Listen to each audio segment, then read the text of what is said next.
Bendiciones, amados hermanos, hermanas, que Dios les bendiga y le damos gracias al Señor por una semana más que nos da de poder compartir la palabra del Señor, una semana más que nos bendice, ¿verdad? Con poder abrir nuestros ojos, con poder respirar y como alguien decía, ¿verdad? No es un día más, es una oportunidad más que Dios nos da para poder ponernos a cuentas, porque muchas veces nosotros tal vez creemos que em, pensamos que ya solo las alitas nos hacen falta, que ya estamos bien, y realmente tenemos tantas cosas en el alma que debemos quitarnos, que debemos aprender a liberarnos, que debemos aprender a, de reconocer o que el Espíritu Santo nos muestre, ¿verdad?, qué es lo que nosotros debemos cambiar.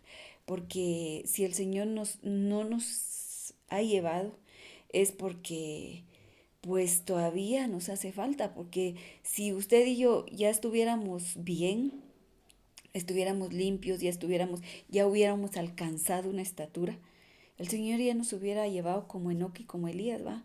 Pero como usted todavía no está viendo a Elías ni a Enoc, no los está saludando todavía, quiere decir que todavía nos hace falta, ¿verdad? Nos hace falta el poder crecer, el poder aprender de la palabra, pero no solo aprender de la palabra, sino ponerla en práctica. Eso es lo que nosotros, eso es lo que cada día nosotros debemos de decir, Señor, que mi caminar el día de hoy sea agradable. Pero tal vez decimos así, queremos agradar al Señor, pero tenemos un carácter que una cosita nos dicen o nos hacen y andamos alegando hasta ni nuestra propia madre nos aguanta, ¿va? Entonces, como así dice, me da risa mi esposo porque a veces estamos hablando y le digo, estamos hablando de algo, pero es que él a veces se le ocurren cosas y entonces le digo yo, pero es que mira que parece que no sé quién no aguanta. Ay Dios, pero si a veces ni su propia madre lo aguanta, dice. Pero la verdad es que, la verdad es que a veces es así, va. Entonces debemos nosotros de pedirle al Señor, mejor de decirle, Señor, ayúdanos, Señor, ayúdame a cambiar, Señor, ayúdame. Yo creo que el Señor nos tiene, yo conocí a unas personas no de aquí, eran de otro lugar, de verdad no eran de aquí, de otro lugar. Que esta persona era, no podía caminar y no podía ver, porque lo que pasaba era que creo que era diabética y por una subida de azúcar se quedó ciega y igual no podía caminar. Y entonces ella siempre la llevaban en silla de ruedas, sin ver y sin... Lo único que hacía era hablar, escuchar, hablar. Y el esposo ahí estaba con ella, la llevaba para un lado. Pero yo me recuerdo que tenía un carácter que de veras, esa señora era difícil, difícil, andaba, no miraba, pero ahí escuchando y peleaba por todo y todo va. Y con el esposo también, ¿verdad? Que sí, pues al final, pues sí el Señor le dio, no estaba tan grande y falleció.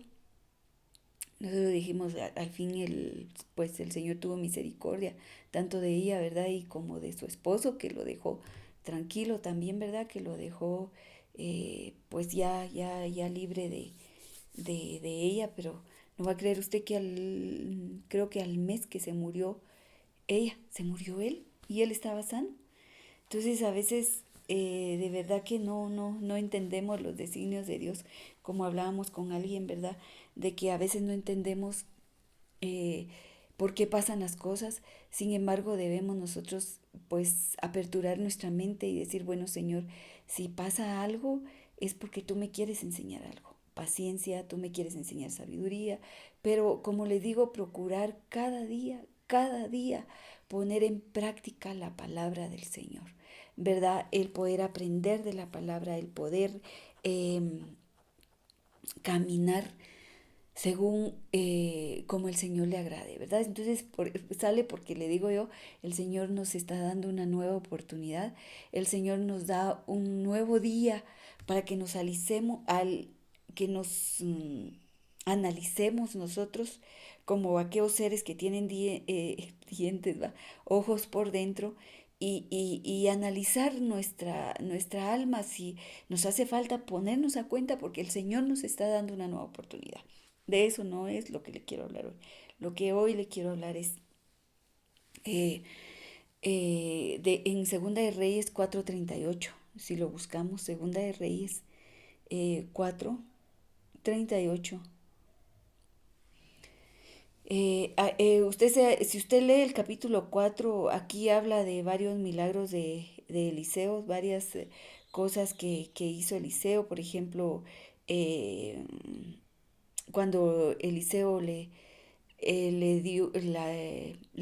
aumentó el aceite a la viuda, cuando lo de la tsunamita, pero hasta el 18, no, perdón, creo que es 38, es largo este capítulo, habla de donde Eliseo purifica el potaje venenoso.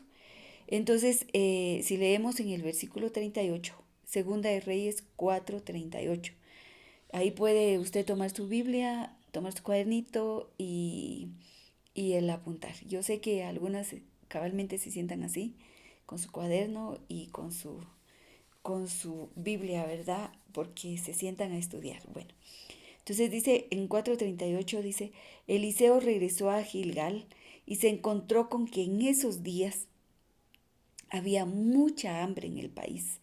Por tanto, se reunió con la comunidad de profetas y le ordenó a su criado, pon esa olla grande en el fogón y prepara un guisado para los profetas. No había comida, ¿verdad?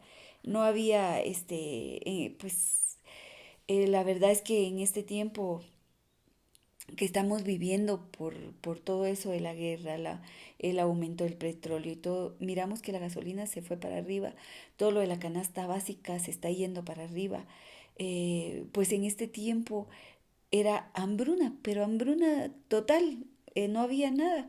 Entonces dice que en eso uno de ellos, dice, salió al campo para recoger hierbas.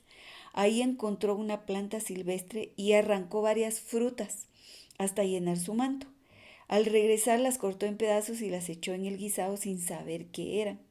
Sirvieron el guisado, pero cuando los hombres empezaron a comerlo gritaron, hombre de Dios, es veneno.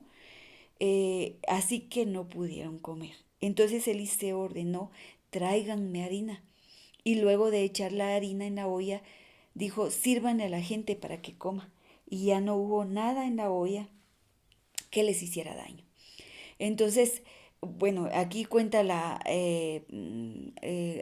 pues la palabra del Señor lo que sucedió. En ese tiempo escaseaban los víveres. Uno de los profetas dice, recogió frutos desconocidos, pero resultaron venenosos. Pero no me voy a detener en esto porque no es esto lo que le quiero hablar. Pues sí le quiero hablar algo de cuando se está en escasez. Porque si seguimos leyendo después de todo esto, el milagro que hizo Eliseo, que dice que él puso harina, creo que echó, y usted sabe que la harina viene del trigo, el trigo es figura de Cristo, del pan, ¿verdad? Que da vida. Y pues eso lo salvó. Pero quiero seguir leyendo porque dice en el versículo 42 que estando en esa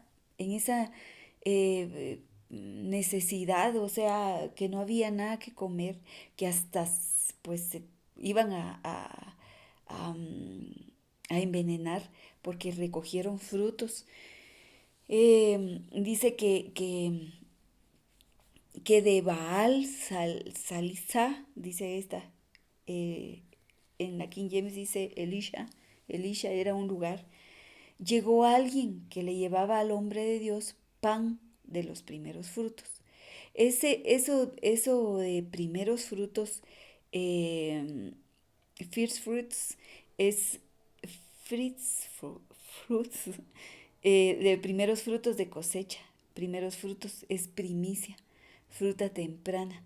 Son primicias. Es lo que le llevaba a este hombre de Dios, a este hombre que le llevó a Eliseo, llevaba sus primicias en medio de aquella hambre que había. Él llevaba primicias llevaba sus primeros frutos. Ahora pues no llevamos primicias, lo que sí pues llevamos son las ofrendas, son los diezmos, y cabalmente si alguien quiere llevar, pues primicia le llamamos nosotros, pero es el primer domingo o cuando es Santa Cena, pues se llevan víveres para poder ayudar a los necesitados. Pero a lo que yo voy aquí es que este hombre llevaba, dice, hombre de Dios, pan de los primeros frutos en medio de una hambruna, en medio de una gran necesidad, pero él no se olvidó de lo que tenía que llevar. Entonces llevaba 20 panes de cebada y espigas de trigo fresco. Eliseo le dijo a su criado, dale de comer a la gente.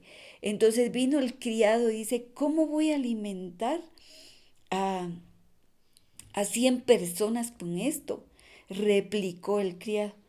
Pero Eliseo insistió, dale de comer a la gente, pues así dice el Señor, comerán y habrá de sobra. Entonces el criado le sirvió el pan y conforme a la palabra del Señor, la gente comió y hubo de sobra. Entonces, yo quería dedicarme o enseñar esta mañana cómo este hombre, dice, hombre de Dios, dice, llevó este pan y cómo se dio un milagro porque él llevó 20 panes. Y vamos a estudiar porque le tengo aquí eh, los versículos donde dice que en las primicias cuánto debía de llevar. Pero fíjese que esos milagros de provisión que Dios hizo en el tiempo de Eliseo fueron milagros en medio de la escasez. Yo esta tarde, amada hermana, amado hermano, quiero decirle, yo no sé, tal vez te han defraudado, tal vez eh, tienes necesidad, o en medio de tu necesidad te han defraudado, tal vez te han robado, pero quiero decirte esta tarde que en medio de la necesidad que haya, el Señor va a obrar. El Señor va a hacer milagros como los hizo en este tiempo de Eliseo. En medio de esa necesidad, Él quitó el veneno de la olla y pudieron comer, ¿verdad? Pudieron comer de ese potaje. En medio de esa necesidad, el que llevó 20 panes de sus primicias se alimentaron como 100 personas y aún sobró. Entonces, amado hermano, no nos preocupemos porque en medio de toda esta necesidad, el Señor está con nosotros, en medio de su pueblo. Pero como le decía al principio, no podemos decir, yo soy de su pueblo y tal vez no hemos cambiado en nada.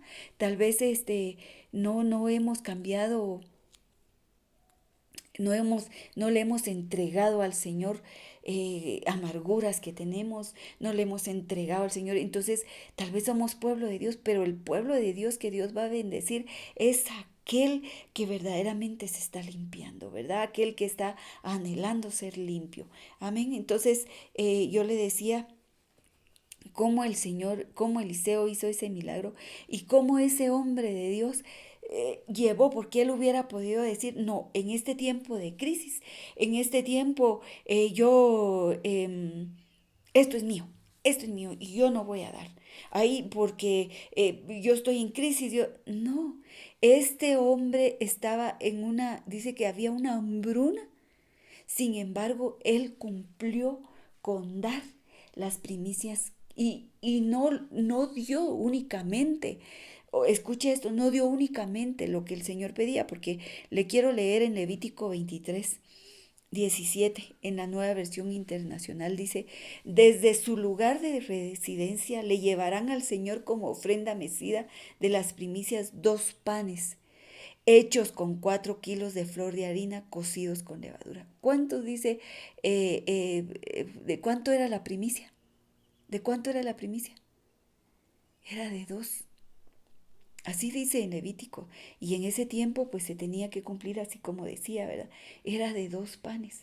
Sin embargo, este hombre de Dios, en medio de la necesidad, no se guardó ni siquiera los 8 panes más, sino él me imagino que ha de haber ido a agarrar uno, dos panes. No, el Señor me dice 2 panes, el Señor pide 2 panes, pero yo voy a dar aún más. Y agarró más, 8 más, y se los llevó al hombre de Dios. Y él hizo ese milagro con esa primicia se alimentaron 100 gentes y todavía sobró. Entonces mire lo que hace el Señor. En Deuteronomios 26:3, en la Nueva Versión Internacional dice, y le dirás al sacerdote que esté oficiando, hoy declaro ante el Señor, tu Dios, que he entrado en la tierra. Voy a leer antes, espérenme. Deuteronomio 26, 1. Vamos a leer.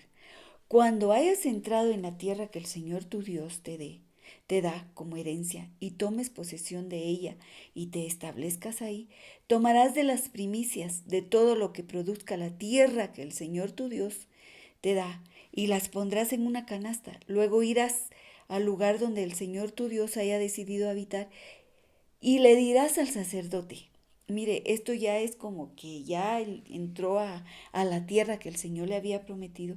Esto ya no es en tiempo de escasez, sino por eso el Señor dice, siembra en la mañana, siembra en la tarde, extiende tu mano en la mañana, extiende tu mano en la tarde, porque no sabes cuál de las dos dará su fruto, cuál de las dos te dará su fruto, te responderá, dará su cosecha para ti.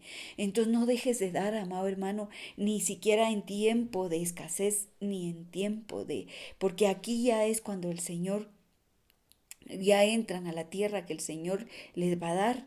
Y dice, y le dirás al sacerdote que esté oficiando, hoy declaro ante el Señor tu Dios, que he entrado en la tierra que Él nos dio, tal como se lo juró a nuestros antepasados. El sacerdote tomará de tus manos la canasta y la pondrá frente al altar del Señor tu Dios. Entonces tú declararás ante el Señor tu Dios, mi padre fue un arameo errante y descendió a Egipto con poca gente. Vivió ahí hasta llegar a ser una gran nación, fuerte y numerosa, pero los egipcios nos maltrataron, nos hicieron sufrir y nos sometieron a trabajos forzados. Nosotros clamamos al Señor, el Dios de nuestros padres, y Él escuchó nuestro ruego y vio la miseria, el trabajo y la opresión que nos habían impuesto. Por eso el Señor nos sacó de Egipto con actos portentosos y gran despliegue de poder, con señales, prodigios y milagros que provocaron gran temor. Nos trajo a este lugar, nos dio esta tierra donde abunda la leche y la miel. Por eso ahora traigo las primicias de la tierra que el Señor tu Dios me ha dado. Acto seguido pondrás la canasta delante del Señor tu Dios y te postrarás ante Él.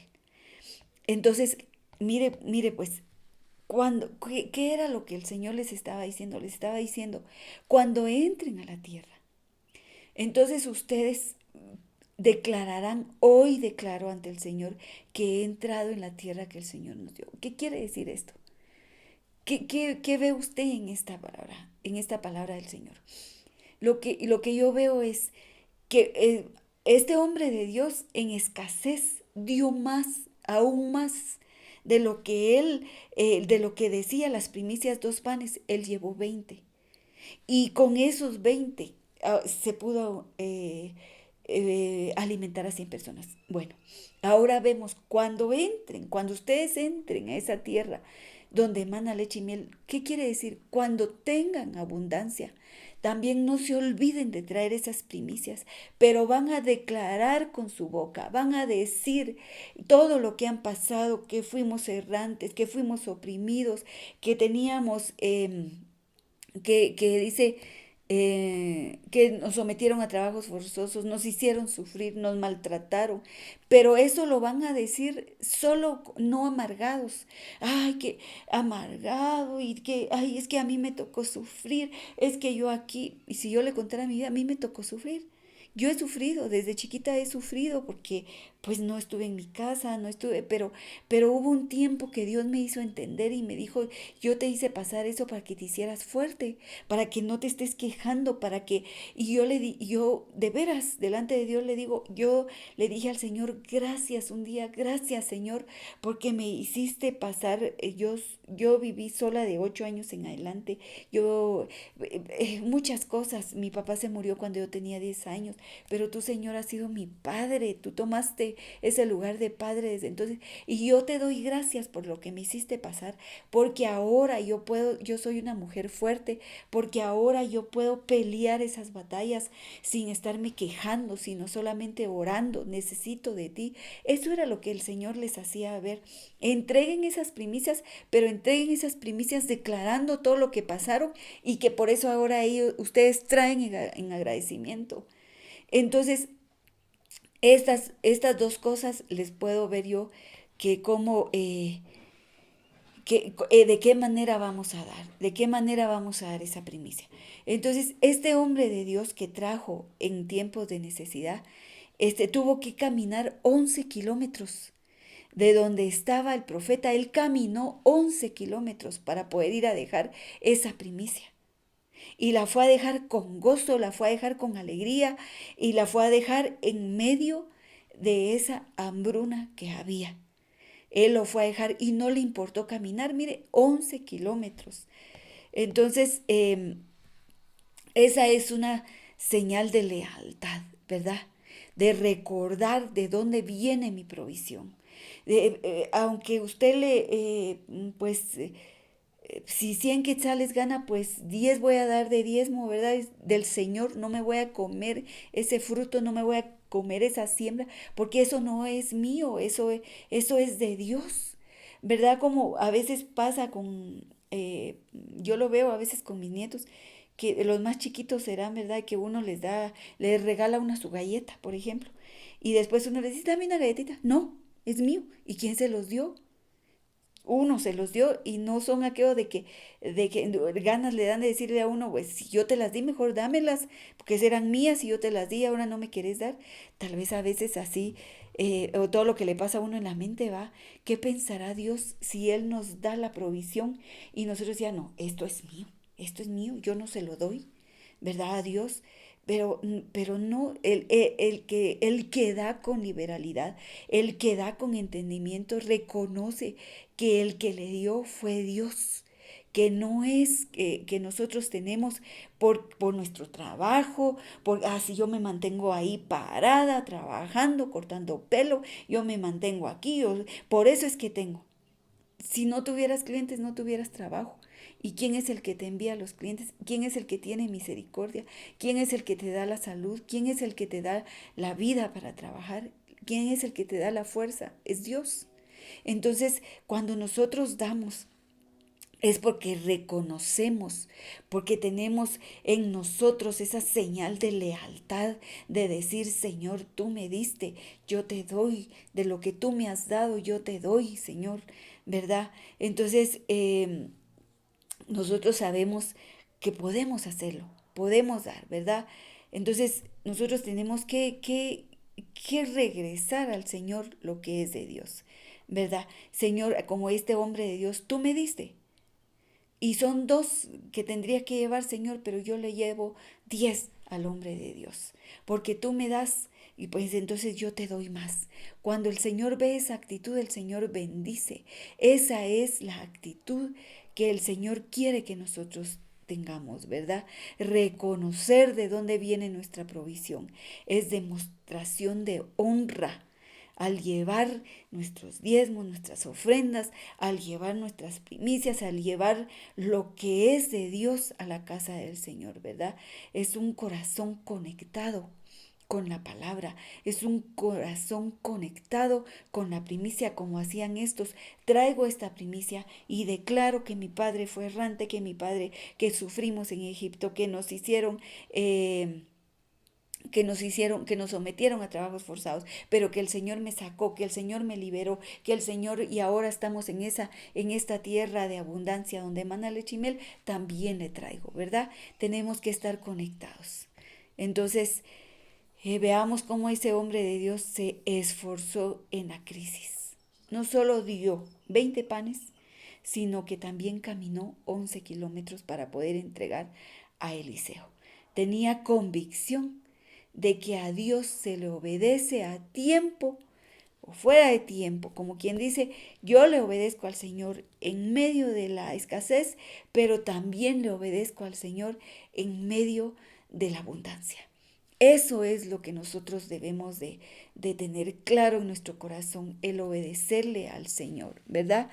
El que tiene eso en su corazón no necesita motivación, porque mire, amado hermano, cuando se pasa a administrar las ofrendas, los diezmos, esos 5 minutos no es por a motivar al pueblo, porque el pueblo que da ya lo tiene en su corazón, no necesita de motivación, ¿verdad? Sino él da por convicción, porque ya es su cultura, porque ya lo tiene dentro de él esa convicción de que yo doy porque el Señor me da. El que tiene esa convicción no necesita de motivación. Por eso los que pasan a ministrar no es que, mire hermano, dé, porque el Señor, si usted da 5, el Señor le va a devolver. Eso no es lo que tenemos que pasar a hacer, a motivar. Lo que tenemos que pasar a hacer es confirmar en el corazón del pueblo que tenemos un Dios bueno, que tenemos un Dios que no se queda con nada, ¿verdad? Entonces, el pueblo que tiene en su corazón esa convicción de dar no necesita de motivación, tiene que ser parte de nuestra cultura, ¿verdad? ¿Quiénes dieron por convicción? Abraham no lo motivaron para dar, no le dieron motivación. Mira, Abraham, si tú vas a ganar la batalla, tienes que darle cuando encontró a Melquisedec. No, él le nació dar ni siquiera estaba en la ley porque ni siquiera estaba cumpliendo, ¿verdad? Sino que él dijo, yo voy a dar porque me nace dar el diezmo, porque yo quiero por agradecimiento. Esa cultura la tenía Abraham. Otro que dio desde el principio por convicción una ofrenda fue Abel. Abel dio la mejor, le agradó a Dios, llegó como olor fragante, ¿verdad? Al Señor, porque lo dio por convicción. Entonces nosotros demos, no porque lo dice en la Biblia, no porque el Señor, los mandamientos dicen, porque demos porque en agradecimiento que el que nos da es el Señor y yo le voy a devolver la parte que a Él le corresponde, ¿verdad? Entonces, ahí sí que otra que dio por convicción fue Ana. Ana le dijo, Señor, si tú me das, yo te voy a dar, Señor, el primer hijo. Y le dio creo que 5 hijos más. 5 hijos más. Pero ella dio por convicción y Samuel fue una bendición, ¿verdad? Se levantó. Es un Dios de propósitos. Samuel se levantó en el tiempo donde venía decayendo la casa, otra casa, la casa de Elí. Pero él se fue levantando, levantando, levantando. Samuel fue la ofrenda de una mujer estéril que dio por convicción. Entonces, vemos cómo si damos por convicción, cómo el Señor bendice, ¿verdad? Entonces, un ejemplo tan especial de dar es el mismo Dios. Dios dio por convicción, por amor a usted y por amor a mí dio su primicia. Ese Dios todopoderoso dio su primicia, que fue Jesucristo, porque era el primogénito. Pues no era el único que se convirtió en primogénito. Él lo dio por amor. Es el mayor ejemplo de la Biblia que podemos entender que el Señor dio por convicción. Es el ejemplo más grande que podemos nosotros tener, que dio por convicción. Entonces, yo no sé si tú estás convencido, convencida en darle al Señor, ¿verdad? Por convicción. Que si estás convencido en que vale la pena honrar al Señor con nuestros bienes. ¿Estás convencido de honrar al Señor con nuestros bienes? Si, como dice la palabra del Señor, da en la mañana, da en la tarde, da en la mañana, da en la tarde, porque no sabes cuál de estas dos cosas va a dar su fruto para ti. Entonces no te canses de dar, no te canses de dar. Eh, la gente puede decir, y la gente le puede decir familiares y todo, pero ¿cómo estás dando? Si apenas si tenés, pero esa gente, usted le puede decir, perdona, ¿tú has dado alguna vez para el Señor? No, yo no doy porque yo sé que es para los pastores, entonces mejor no me digas nada porque si tú no lo has practicado, tú no sabes qué es darle al Señor por convicción, tú no sabes qué bendición es darle al Señor. Entonces no poner oídos a esa gente que nos dice, no, es porque das y que porque el diezmo, las ofrendas y todo es muy criticado, pero esa gente que más critica es la que nunca ha dado, la que nunca ha practicado generosidad. Pero si nosotros hemos practicado la generosidad, sabemos la que es la bendición de dar, ¿verdad? Entonces podemos decirle, ¿sabes qué? No me robes la bendición de dar. Si tú nunca has practicado esa bendición, no me robes la bendición de dar. Y yo creo que se me ha ido el tiempo, pero yo solo quiero leer lo hemos leído mucho, pero si buscamos en 2 Corintios 8:1, en la Nueva Versión Internacional, habla de una iglesia que dio en medio de su pobreza, en medio de su pobreza, como dio este hombre de Dios, que en ese tiempo de hambruna, de escasez, como él llevó su primicia de 8 panes, ¿verdad? Y ya estudiamos que era de 2 panes nada más la primicia, sin embargo él llevó 8. Entonces, cómo en su escasez abundó su generosidad, y así le pasó a esta iglesia en 2 Corintios 8:1 dice, ahora hermanos, queremos que se enteren de la gracia de Dios, que se, que se enteren de la gracia que Dios ha dado a las iglesias de Macedonia en medio de las pruebas. Y yo en este versículo le saqué muchas características porque dice, en medio de las pruebas difíciles. Mire cómo estaba. En medio de las pruebas difíciles. Su poca alegría, dice, ¿verdad? Mire qué dice, su desbordante alegría. Mire, hermano, muchas veces en medio de las pruebas, ¿qué es lo que menos hay? Es alegría. Lo que menos hay es gozo, más amargura, reniego. No es que yo, es que a mí me ha tocado sufrir, es que yo he sido aquí, es que yo, pura amargura.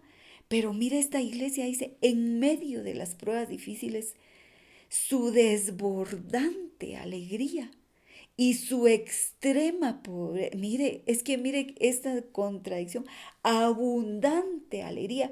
Y fíjese que, ¿sabe? El apóstol estaba hablando de la abundancia, dice, de la sobreabundancia. Y no sé, yo no fui a buscar si es esa palabra, pero fíjese que esa palabra abundante alegría es la palabra griega 40-50, que es periseia. Pericea dice aquí, que dice provisión excesiva, es decir, superabundancia, abundancia, abundar. Mire lo que dice, medida sobreabundante, algo por encima de lo ordinario. Esa es la desbordante alegría que tenía esta iglesia. Así porque tenía también una desbordante provisión. No, mire el contraste de esta iglesia. Dice, tenía una sobreabundante alegría en medio de las situaciones difíciles. Yo miro aquí qué tenía en medio de eso, en medio de las pruebas difíciles y de su extrema pobreza, en medio de esas dos cosas, de sus pruebas difíciles y de la extrema pobreza, ¿qué tenía en medio de esas dos cosas? Una sobreabundante, por encima de lo ordinario, alegría, alegría. Entonces, amado hermano, usted no se esté preocupando qué va a comer, qué va a vestir. Como dice el Señor, con que tengamos que comer y que taparnos o que bajo, que tengamos con eso conformémonos y tengamos esa sobreabundante alegría que tenía esta iglesia. Mire pues cómo dice sobreabundante y sobre su eh, profunda, extrema pobreza. Esa palabra extrema viene de la griega 899 vasos, que significa profundidad, es decir, extensión, profundidad, profundo. Imagínense, en medio de esa, dice, su pobreza profunda. Y en medio de unas pruebas muy difíciles tenía una desbordante. Entonces tenía una rica generosidad. Entonces yo sí le quiero dejar esto en su corazón. Abundante alegría en medio de su pobreza. Dieron aún más de lo que podían. Dieron con sacrificio. Y sabe, este hombre que con lo que mandaron, aquel hombre de Dios caminó 11 kilómetros. Este hombre que le llevó al apóstol Pablo esta generosidad, caminó 2000 kilómetros. Entonces no podemos decir, es que queda lejos, es que yo no voy a ir a dejar por ejemplo, ofrendas, diezmo, lo que sea. O yo no voy a ir a la iglesia porque me queda re lejos. Este hombre caminó 2000 kilómetros y con profunda alegría, ¿verdad? Entonces, podemos ver que hay personas, hay gente con muchos recursos, pero con poca actitud para dar. Pero hay gente con pocos recursos, con mucha actitud para dar. Eso es lo que pone de pie al Señor Jesucristo. Aquella viuda que fue a dejar, porque los ricos iban a dejar de lo que tenían, ¿verdad? Pero esa mujer fue a dejar lo único que tenía, fue a dejar su sustento. Esa mujer llamó la atención del Señor Jesucristo. Entonces, solo déjeme terminar con esto, ¿verdad? Que Dios, el Señor Jesucristo, se fija en eso, pero se fija en la actitud que nosotros podemos tener, ¿verdad? Entonces, ¿con qué sacrificio vamos a dar? No depende de cuánto tenemos para dar, depende qué actitud tenemos para dar. Y no depende de si vas a dar 5 o 10 quetzales, depende con qué corazón lo vas a dar. Entonces, tengamos esa actitud de dar aún en medio de la pobreza o aún en abundancia. No nos olvidemos del Señor. En 2 Corintios 8:3 dice, soy testigo de que dieron espontáneamente, tanto como podían y aún más de lo que podían, ¿verdad? Y cómo rogaron al apóstol Pablo de que dejara dar, porque sabían, conocían. Entonces lo que nosotros debemos de tener es el entendimiento, pedirle al Señor el entendimiento de dar, para que así siempre demos con alegría. Amén. Que el Señor le bendiga, amado hermano, amada hermana, que esta palabra pues sea de bendición y que el Señor nos abra el entendimiento para poder recibir la palabra del Señor y para poder ponerla en práctica. Que Dios le bendiga y nos vemos el próximo martes a la misma hora en el mismo canal. Que Dios le bendiga.